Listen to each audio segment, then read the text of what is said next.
And What were potato custom chips. rockets fueled with?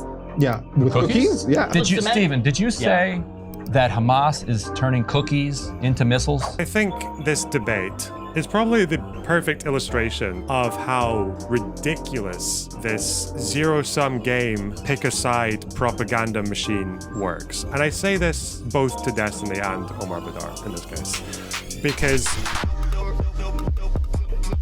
we're talking about cookies, okay? I made a thread about this yesterday. We're going to talk about it a bit more at length today. It kind of goes like this. Israel will do a thing that is very, very aggressive, that hurts Palestinians, and there will be a split. If you're a pro-Zionist, you will say, it's because there had to be some legitimate security measure. They were under threat, they were trying to quell a threat, they were trying to deter a threat, something like that. And if you're pro-Palestinian, and you're on the other side of the zero-sum game, it's always because they just wanted to be punitive for no reason. They just want to punish people for just being Palestinian. They would have done it regardless of what the Palestinians did, okay? Both of these narratives are stupid, but they're also both correct, okay?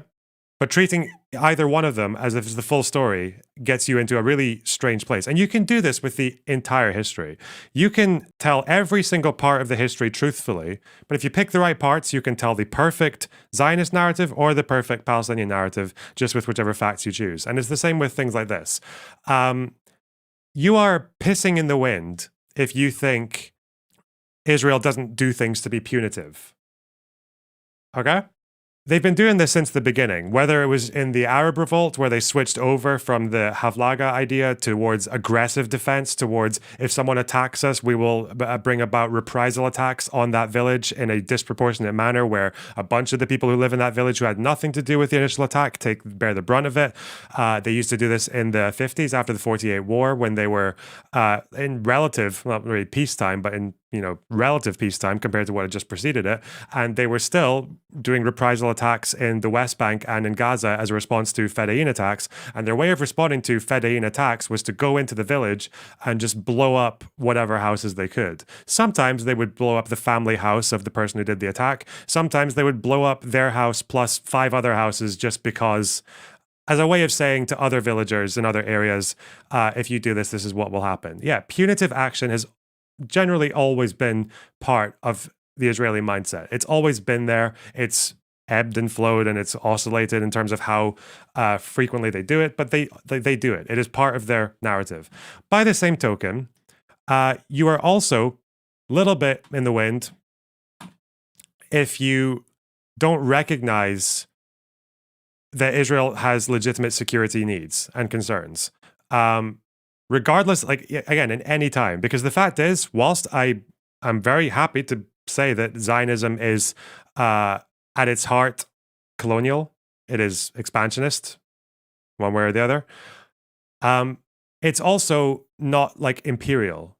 They're not a population that can just go back to the mother country like they could with France or with the British or anything like that. They are there to stay. And when you're there to stay and you're surrounded by a bunch of countries and organizations and militaries who hate you and want to destroy you, you have to survive. They have to survive. And even in the 48 war, it is the case that I think Israel's goals were not just, like, Israel had a lot of goals in the 48 war. They did want to gain more territory than was allotted to them in the partition plan. They did want to live in a Jewish state with as few Arabs as possible. They wanted that. But before both of those things, their main goal was to survive. That's just the fact. They had to survive. They couldn't go anywhere else, and they had 5 different countries, in one degree or the other, invading them. And they had al-Husseini, who was basically saying that he wanted to live in an Arab majority state, and all the Zionists just go away or be oppressed minorities, because he was like a Nazi. So when you come to the cookies, okay, in the context of the Gaza blockade, from 2007 onwards. This is the debate. I guess we'll just see. We'll take it from here. is that you want to start counting calories and try to discover whether they have a surplus or not, when you're missing the fact that Israel getting to decide what food gets into Gaza is itself outrageous. Right. One people does not get to control whether another side gets to have cookies for their children, and you know or potato chips or sodas. You don't get to do that. That's a level of dominance and oppression that is unacceptable. But you're not capable of having it because you won't even admit why the blockade exists. So you don't even deserve to be in that. What do you want him to admit? What do you want him to admit? Why is there a blockade in Gaza? Yeah, you tell me. Why is there a blockade in Gaza? When you look at the fact that Israel is preventing cookies from going into Gaza, you know that it's not motivated by military. Why were cookies being prevented from going in? And what were custom rockets fueled with? Yeah, with cookies? Yeah. With sugar and fertilizer. Yes, that's how they made the early rockets, the first generation that was So we're going to deny Palestinians in Gaza sugar because it might be used for... First of all, they're allowed back in because they use more sophisticated rockets. But again, he's not going to admit it. I just want to be clear another time. Another thing you're not going to admit. Why does the blockade exist? It's literally just because of the evil Jews trying to kill the Amalekite. Hamas fighters breathe air too. Maybe Israel can restrict air from going into Gaza to make sure that Hamas But he's saying then the burden should be on Hamas not to use... No, Palestinians have no agency. Rape is the language of the oppressed. You don't, they can't help themselves. You don't punish a civilian population to get at military ones. You don't punish civilian populations. Like indiscriminately shooting tens of thousands of rockets decade after decade into Israel, like what Hamas does. The scale of Israeli violence. Population, like selling some of the humanitarian food back to the population. Just want to make sure. Digging up tunnels of water pipes and using them to fashion rockets. Just want to make sure. Taking all the international aid that comes in and building tunnels and tunnels of cement. Stephen, did you say that Hamas is turning cookies into missiles? My understanding is the reason for the restricting of sugar-based products was that the first generation, I think they were called Qassam rockets, were built in really crude shops using combinations of fertilizer and sugars that they would use. Do you know what the primary component of Hamas explosives is now?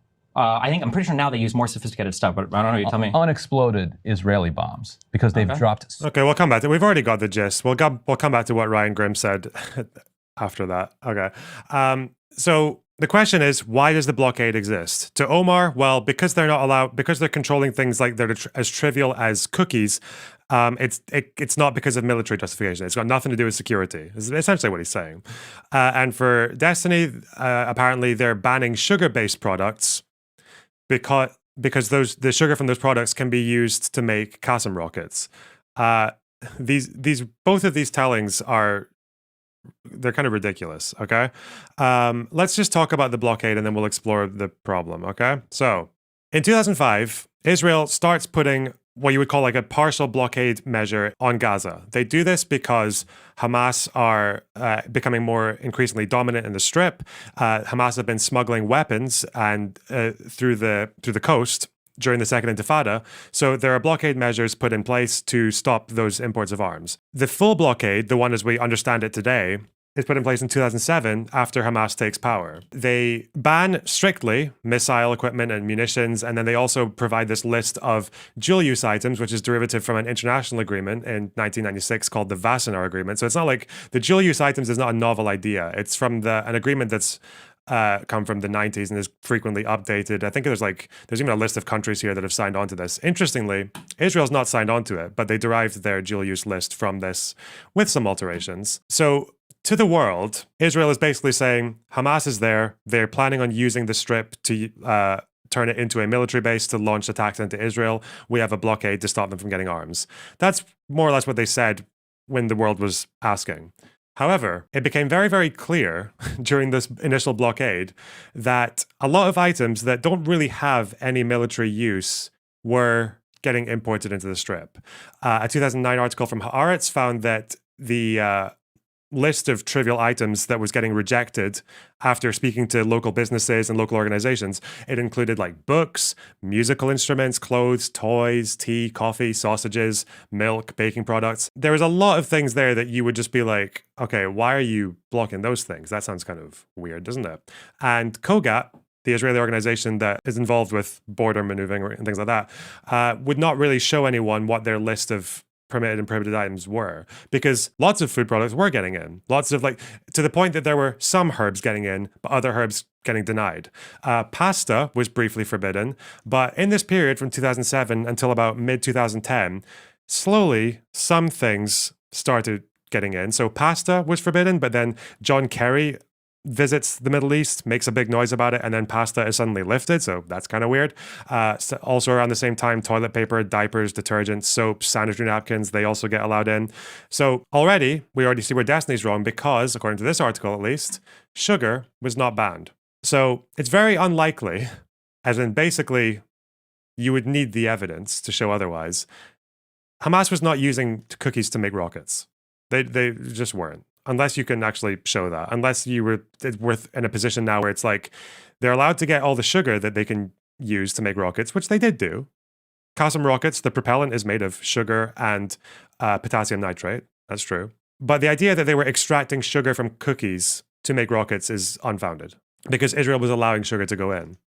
Doesn't make any sense. Around the same time that these blockade measures were in place, people started asking questions. Gisha, who's a humanitarian organization in Israel, started poking around to try and find out if there was any method behind this list of banned and permitted items.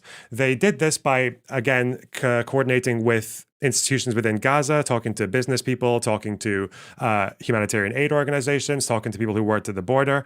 And they found out that the list is insanely arbitrary. At least this is just deduced. So they find out that they're permitting things like flour, sugar, again, sweetener, rice, salt, cooking oil, semolina, yeast, pasta, chickpeas, lentils, corn. So they're laying all these things in, but they're denying sage, cumin, coriander, ginger, jam, halva, vinegar, chocolate, potato chips, tar, wood for construction, glucose, newspapers, toys, razors, paper, A4 paper. Not really, you can't justify this militarily, right?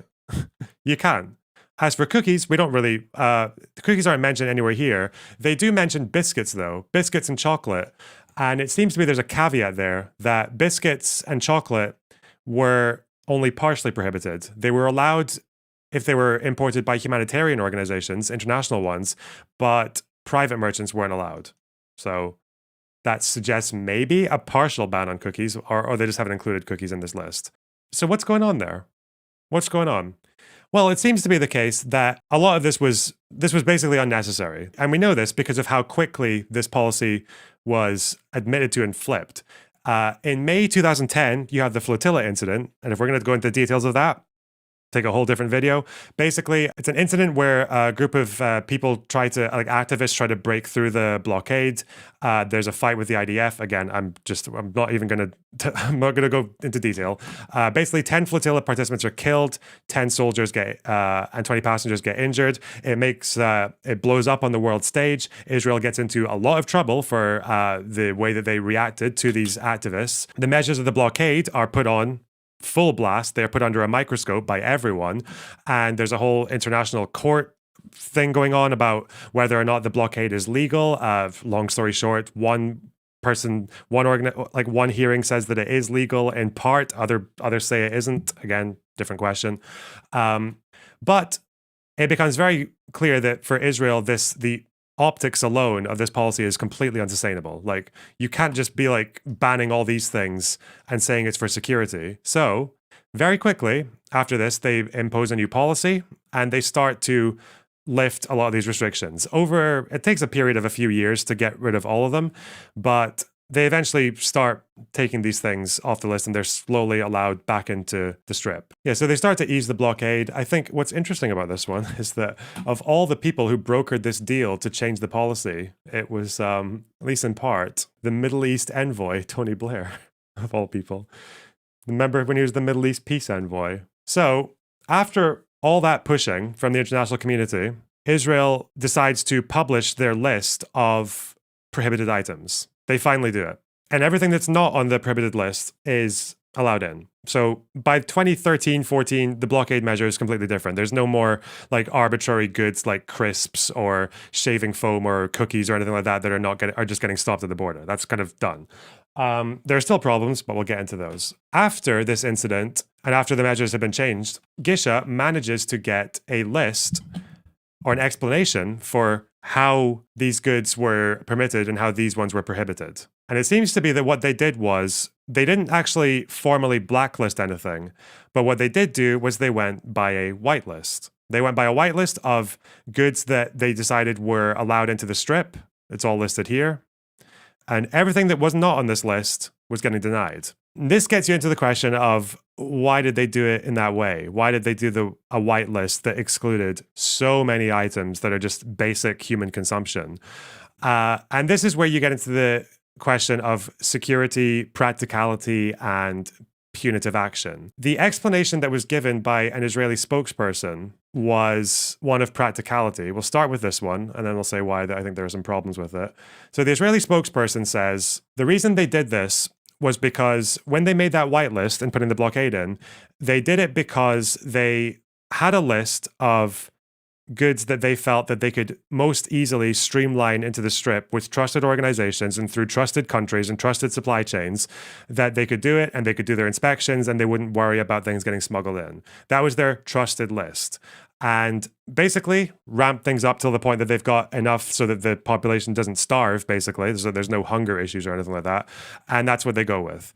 So this guy in this interview says, the question is, who has packaged the products and where do they come from? If you import something into Gaza from an uncertain, let's put it mildly, an uncertain producer from a country that has no diplomatic relations with Israel, then the problem is not the product. It is the packaging. It is the origin, the source, and so on and so on. This is the nature of the problem. So it's not that they saw any security threat from sugar-based products like cookies or from paper, etc. Like they even actually have to say, paper is totally innocent and it's not banned as such. As I said, there are sometimes problems with the people who package or who deal with the products, and you don't know what's inside the package. Now the question is, why after the flotilla incident were you so quick to change this policy to a full list of banned items, everything else is allowed in? Why were you so quick to do that after international pressure, but so slow to do it before? Well, that's because, like a lot of issues with is the case with Israel, it's partially security and practicality, but it's also punitive. Undeniably, there are several statements from different Israeli officials, usually a little bit off the record, a little bit speaking in close quarters. Some of them just admitted plainly that they wanted to put pressure on Hamas. Hamas came to power, they have their blockade system in place, and they're okay with being a little bit slow to reintroduce completely mundane civilian items because they wanted to stress the population and to weaken Hamas's mandate and to put pressure on the leadership. That's what they wanted to do. There is one interesting quote here. There are a bunch of other ones as well. This is one official telling Haaretz in 2009, saying, we don't want Gilad Shalit's captors to be munching bamba right over his head. So pretty on the nose. Bamba is a popular peanut butter corn snack in Israel. And Gilad Shalit was that guy who was kidnapped by Hamas around this time. So again, it's both. It is initially put in place to ban items that can be used for military purposes. That's true. Hamas were obviously a military threat. They had been a military threat even before they took power. That's where the blockade comes in. That's why there's not the same kind of blockade on the West Bank. But it's also because they wanted to put pressure on the population. They wanted people to suffer, or they just didn't care that people were suffering. They were fine with it. Until international pressure comes in 2010, and they're like, well, okay, this actually looks really horrible, and we actually care what the world thinks about us, so we're going to change it. And they eventually change it. So by the time you reach 2013, they have their restricted list, the restricted import list, for controlled dual-use items and dual-use items for projects, and that's it. Everything else allowed in.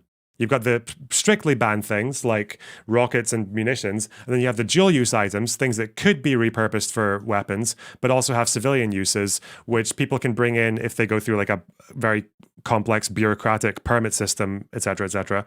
But now you have this list, and there's no more things like, there's no more cookies, no more soap or shaving foam or anything like that. That's all done. 2013 roughly onwards, that's kind of done. There are still problems though. There are still problems with the blockade.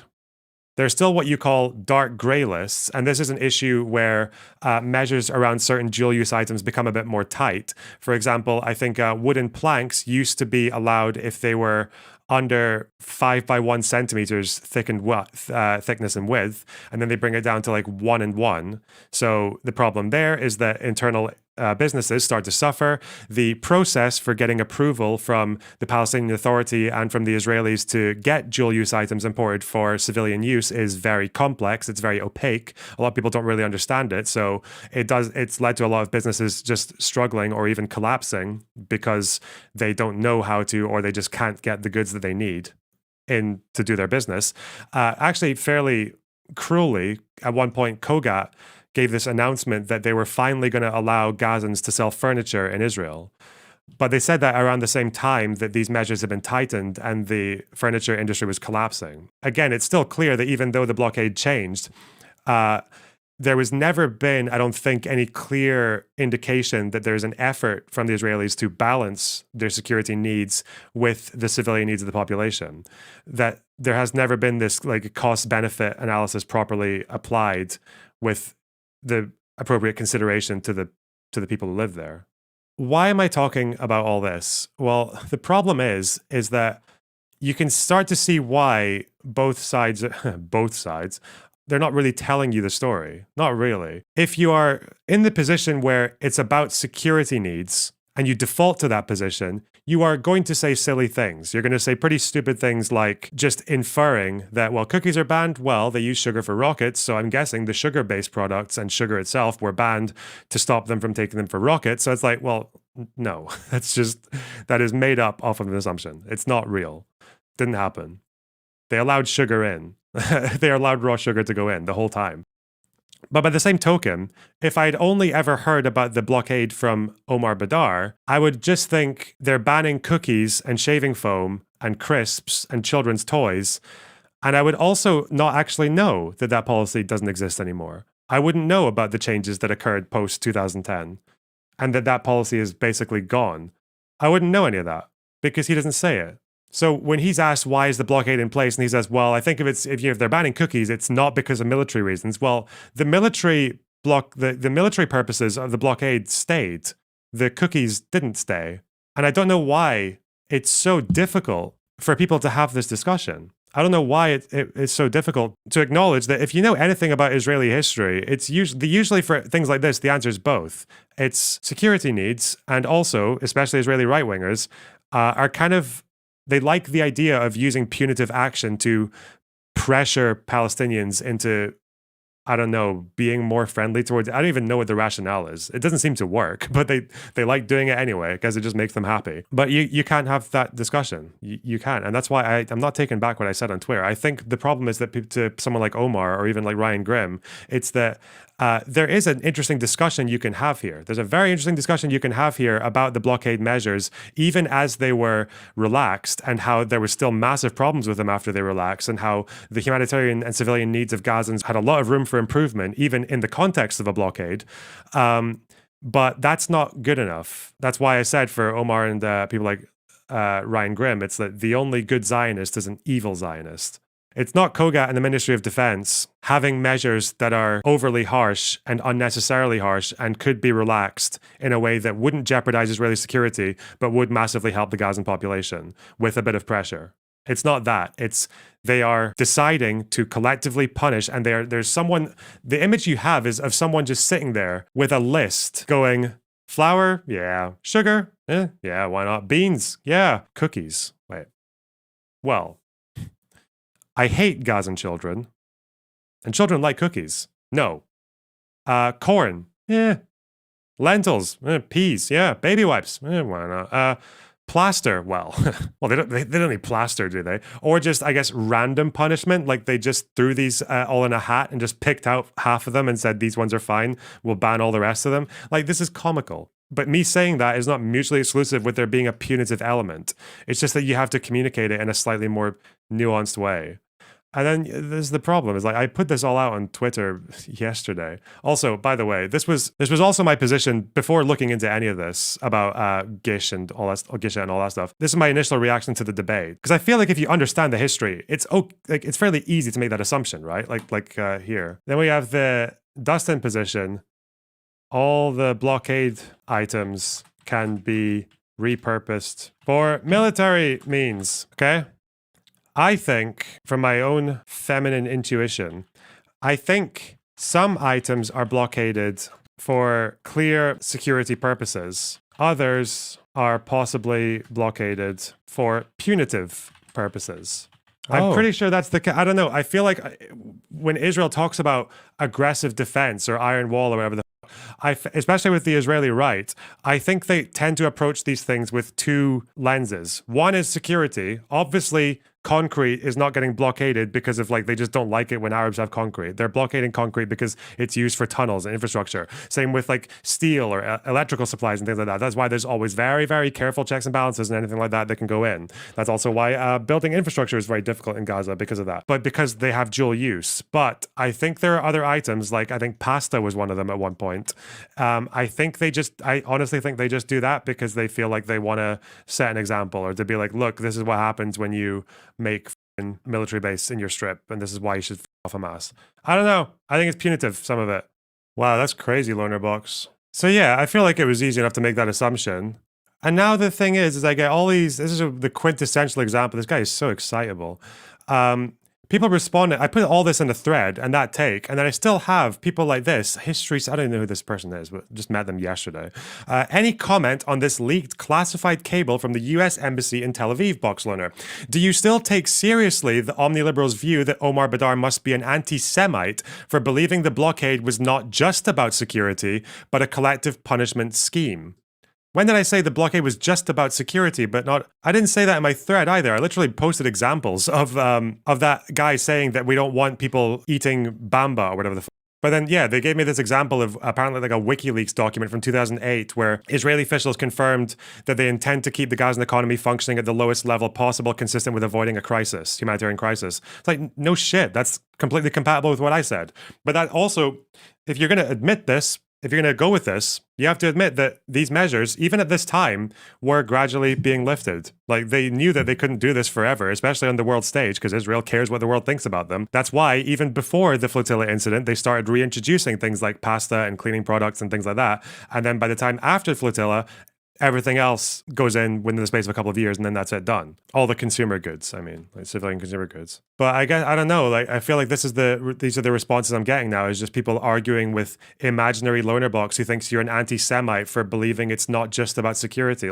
Is this really President Sunday reposted. Well done, Mr. Cumday. Well done. But I think that means we're more or less all right with this take. I think this take makes sense. It is just really funny that you suddenly get into these situations where I'm just going to repeat things that I've seen either on Twitter or in different videos, is that I've seen people saying things like, well, what about crisps? And then someone responding, well, crisps are 1% sugar. That's one side. And then the other, I see things like, Sir, I'm a little behind, but I'm just curious. With all of the thoroughness that you like to employ in this research, yep. Can you say for certain that sugar and sodas are then processed to extract the sugar? Yeah, the problem is that lichen, I'm going to prime you guys. Lichen is in the perfect opportunity to grab a W here, because all he needs to say is, why didn't they ban sugar? That's it. Why didn't they ban raw sugar? Or why did they ban these 5 items that have no sugar in them? Why A4 paper? Are these Al-Qassam airplanes? Paper airplanes? But okay, that's what he could have done. Let's see. Cookies and soda, sorry. Are they used to process the sugar out of them and then used to make rockets? That was my understanding. That was the rationalization for the blockading sugar-based products going to the Gaza Strip. Did you look to see if that was rational? Did you look to see if that's actually possible? That was the stated reason for the blockade. That's what was no. So, yeah, obviously it wasn't the stated reason for the blockade. Anyway, you don't do that because you like to verify everything that's stated. So did you not look into that and see? Destiny knows now about the whitelist thing. Yeah, no, I know. Yeah, don't worry about that. We're just doing commentary on old news. Okay, 2 days old. It is kind of funny that people were like, oh, well, look at you both siding the genocide gnome and a well-reputable historic. The fact is that when presented with the information on something like this, I imagine Destiny would change his mind. He's probably not going to. This is probably the last time we're going to hear him saying that the stated policy for blocking cookies was because of rockets. He's probably never going to say that again. Omar, on the other hand, is going to be beginning and ending the story about the blockade with cookies, pasta, and shaving foam for the rest of his life. He will never say that there was any legitimate security cause for doing that. He just won't do that. Maybe if you push him hard enough, he might say, "Oh yeah, you know." But also, they want to starve put Gaza on a diet, whatever. That quote. That's apparently that quote. I've been looking, again, subject to further review. That quote of the guy saying we're putting Gaza on a diet. I think that quote is untraceable. I don't actually know where its original source is. See if they can actually pull sugar from that to actually be used as a compound in these rockets. No, why? Can they not? No, that's my whole point, though. You don't have the answer to that, and you interrogate everything else. Then the response should be in a debate to me. Oh, but Destiny, you weren't even able to do that. Nobody's even brought that argument up. No. That's not. No, I'm coming to you and saying, why didn't you look into that? Because my basic understanding of chemistry is that extracting sugar from food products is probably a pretty simple process. That'd be my guess. I from the little bit I remember of chemistry, I don't think it's incredibly complicated. Not, because when it gets cooked, it gets caramelized. It's no longer sugar. I think it would be a very intense process to get a pure sugar out of these products. Does it need to be pure sugar? I mean, when you saw the video that you were watching, they were using actual sugar. I don't know where that sugar came from. They didn't pour it out of a bag. I don't know if they got it was that from white something and else. Bleached. So it couldn't have come from anything else? I have no idea. Can you get sugar out of... I don't even know. I don't know anything about chemistry. Does it even need to be pure sugar? Are they sitting there like fucking Heisenberg being like, oh no, wait, there's still 2% cookie crumble in this sugar? Rocket candy or arc candy is a type of rocket propellant for model rockets made with a form of sugar as fuel. You can't uncook an egg, but sugar... So I thought what you could do with a cookie is you would mash it up. I don't know if this is the way you do it. I know you can do it, but because I asked chemistry people, okay, and they all say you can do it. All three of them I thought you couldn't you just smash it up and put water in it over it? Because the sugar would dissolve in the water, but the rest of the stuff wouldn't. And they just take the water and evaporate it.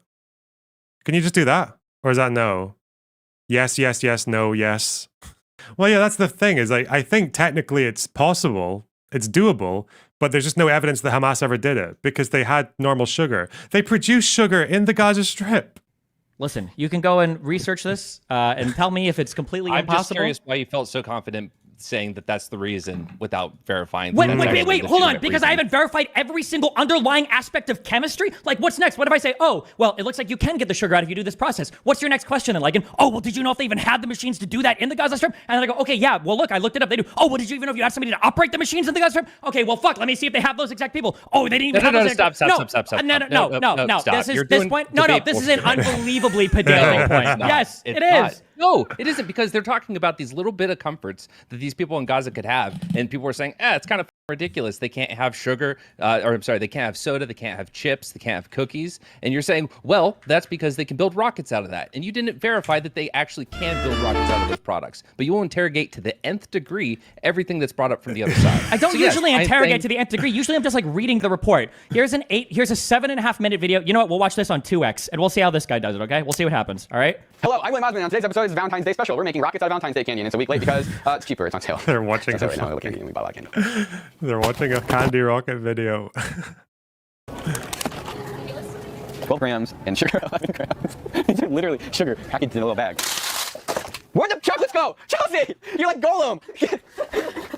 Rocket fuel made with potassium nitrate and sugar, typically called rocket candy. We're going to try this with 2 different sugar sources, chocolate and really, really sweet sugar-based, salt sugar-based. But this has got a lot of fat in it for fatties on Valentine's Day. 65% potassium nitrate, 35% sucrose. You don't really have a proper scale. So laser cut a little balance. 65% potassium nitrate. Interesting. He brings up the exact rocket fuel thing. To what you're measuring. So when you put the correct amount against, or the known weight, it sort of will level out. The sort of forces are equal. So we're going to use the sweetheart as the known weight. So we know how much the whole box weighs. We can count how many in the box and get an average weight. For finding the sugar content of the candy, the nutrition information will tell us exactly how much sugar is in it. Let's use 1 serving of candy for all the sugar, and that comes out to about 158 grams of sugar. The total weight is somewhere maybe 200 grams. I didn't add that up. But that means we need 293.4 grams of... What the fuck is this? 4, 3, 2, 1. Flight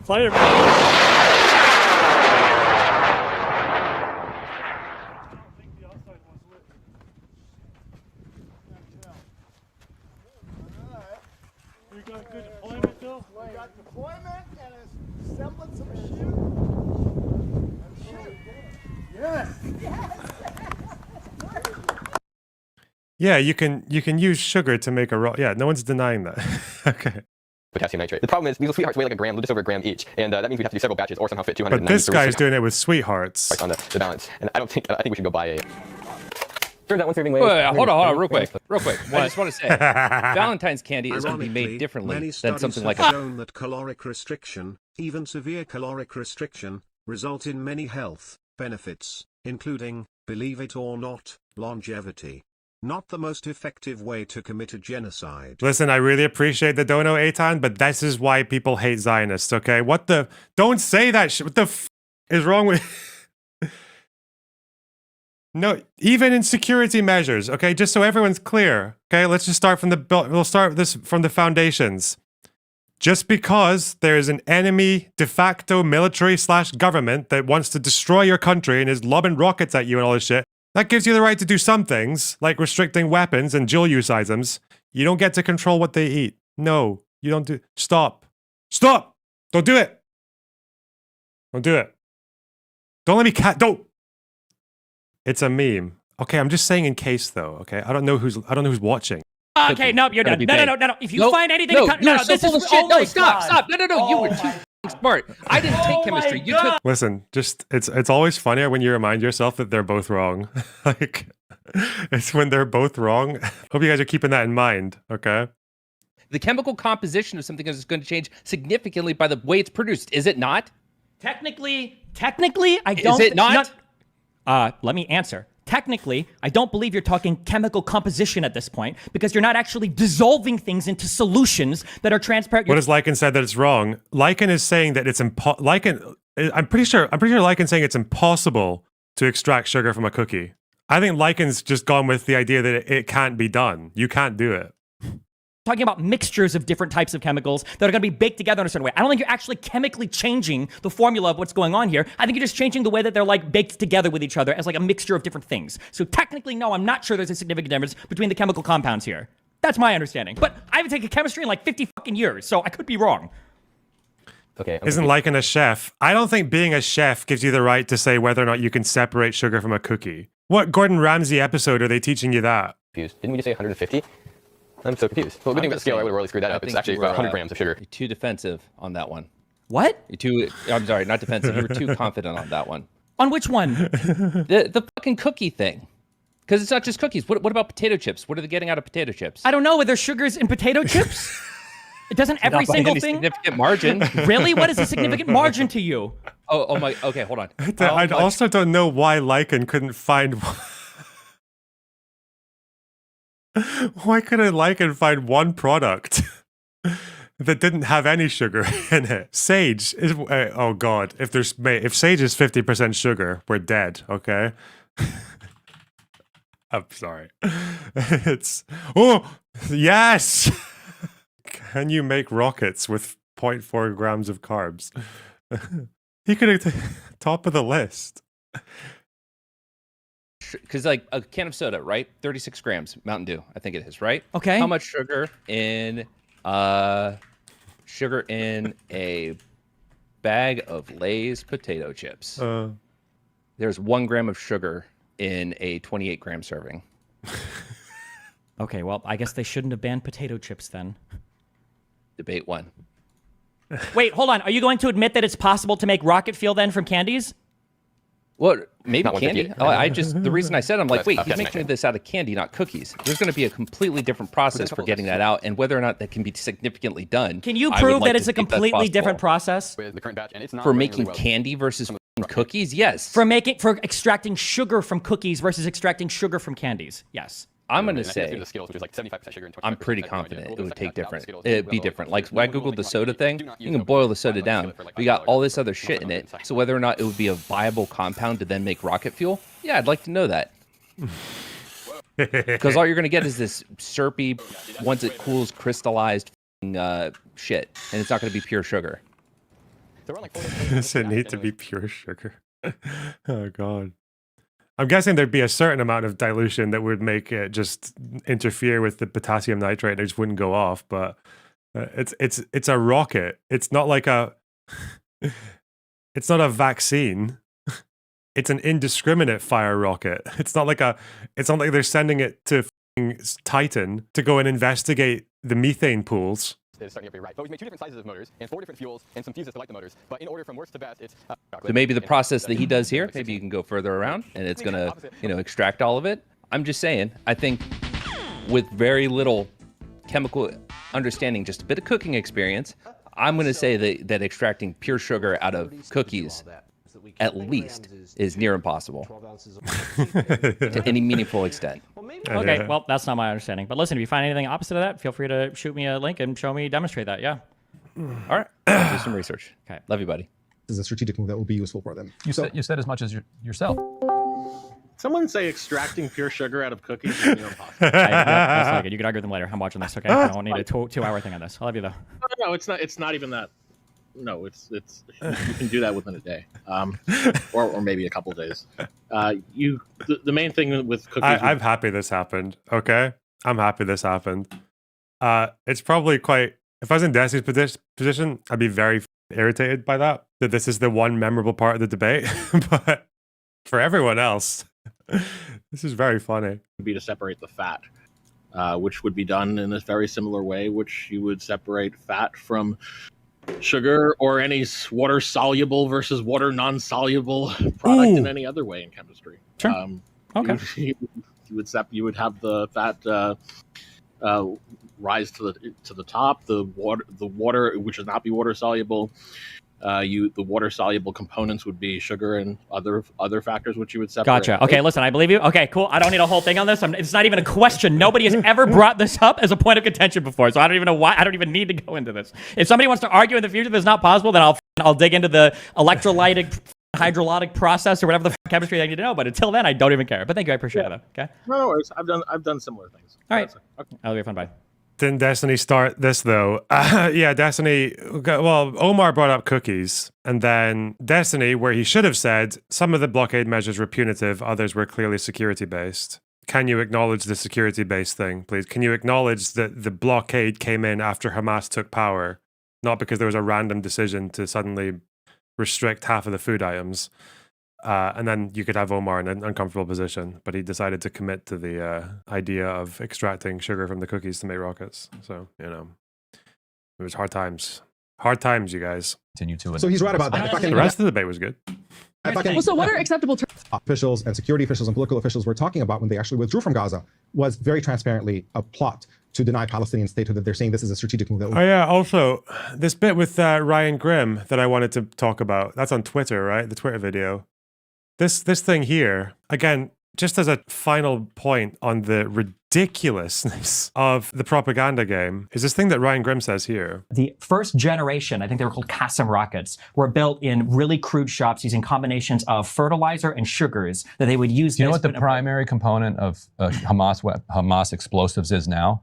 I'm pretty sure now they use more sophisticated stuff, but I don't know. You tell me. Unexploded Israeli bombs, because they've dropped so many over the last decade. The primary, I've seen people, I also wonder, what the fuck is the point? Why do people like that argument? I know why Ryan Grimm likes it, because it sounds, it's not even saying it's Israel's fault that Hamas fires rockets. That's what people like. It's a way of saying Israel did it. Oh, really? First of all, where do they say the failure rate for IDF munitions fired into Gaza could be as high as 15%? But where do they say the primary thing? Do they talk about the primary thing? Is it just to the warhead? In any case, why does it matter? What is this point? Because let's say Israel drops munitions into Gaza. They don't force Hamas to repurpose them into rockets.